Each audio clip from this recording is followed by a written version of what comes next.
सभी भक्तजनों को जय माता दी। सिंहासनगता नित्यम पदम श्रितम कर दया शुभदास्तु सदा देवी स्कंद माता यशस्वनी। माँ दुर्गा जी के पांचवें स्वरूप को स्कंद माता के नाम से जाना जाता है। ये भगवान स्कंद कुमार कार्तिकेय नाम से भी जाने जाते हैं। ये प्रसिद्ध देवासुर संग्राम में देवताओं के सेनापति बने थे।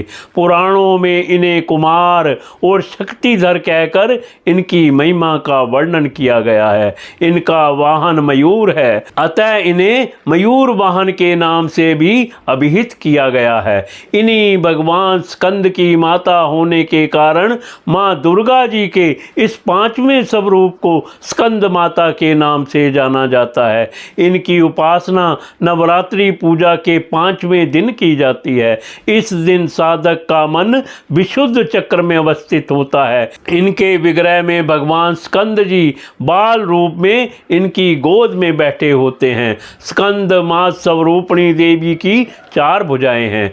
ये दाहिनी तरफ की ऊपर वाली भुजा से भगवान स्कंद को गोद में पकड़े हुए हैं और दाहिनी तरफ की नीचे वाली भुजा जो ऊपर की ओर उठी हुई है उसमें कमल पुष्प है। बाईं तरफ की ऊपर वाली भुजा वर मुद्रा में तथा नीचे वाली भुजा जो ऊपर की ओर उठी है उसमें भी कमल पुष्प ली हुई है। इनका वर्णन पूर्णतः शुभ्र है। ये कमल के आसन पर विराजमान रहती हैं। इसी कारण से इन्हें पद्मासना देवी भी कहा जाता है। सिंह भी इनका वाहन है। नवरात्र पूजन के 5वें दिन का शास्त्रों में पुष्कल महत्व बताया गया है। इस चक्र में अवस्थित मन वाले साधक की समस्त ब्राह्म्य क्रियाओं एवं चित्तवृत्तियों का लोप हो जाता है। वह विशुद्ध चैतन्य स्वरूप की ओर अग्रसर हो रहा होता है। उसका मन समस्त लौकिक सांसारिक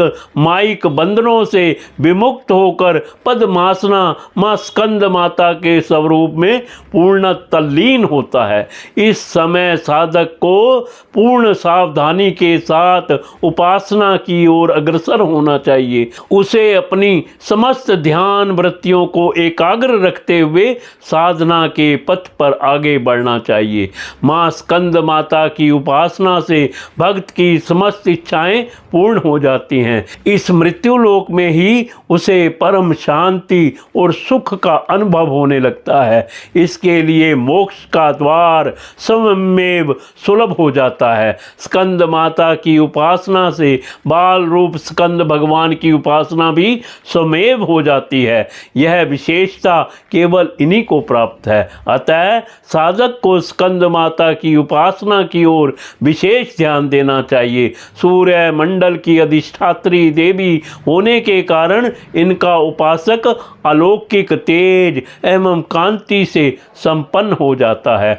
एक अलौकिक प्रभा मंडल अदृश्य भाव से सदैव उसके चतुर्दिक पर्याव्याप्त रहता है। यह प्रभा मंडल प्रति क्षण उसके योग श्रेम का निर्वहन करता रहता है। अतः हमें एकाग्र भाव से मन को पवित्र रखकर माँ की शरण में आने का प्रयत्न करना चाहिए। इस घोर भवसागर के दुखों से मुक्ति पाकर मोक्ष का मार्ग सुलभ बनाने का इससे उत्तम उपाय दूसरा नहीं है।